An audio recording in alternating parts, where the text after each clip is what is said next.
ஆனா சாப்பாடு வந்துச்சு. அனைத்து அணி கேப்டனும் மேடை ஏறி ஒரு மாதிரி கேட்டு வருகிறோம். அனைத்து அணி கேப்டனும் மேடை ஏறி ஒரு மாதிரி கேட்டு வருகிறோம்.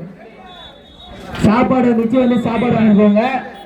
அனைத்து அணி கேப்டன்களும் மேடை ஏறி வந்து உணவு பெற்றுக் கொள்கிறோம். அனைத்து விளையாட்டு வீரர்களுக்கும் ஒரு முக்கிய அறிவிப்பு.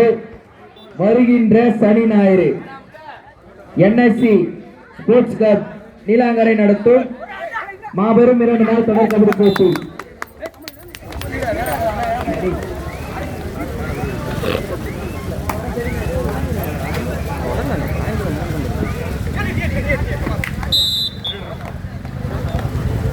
தள்ளிடுறாங்க.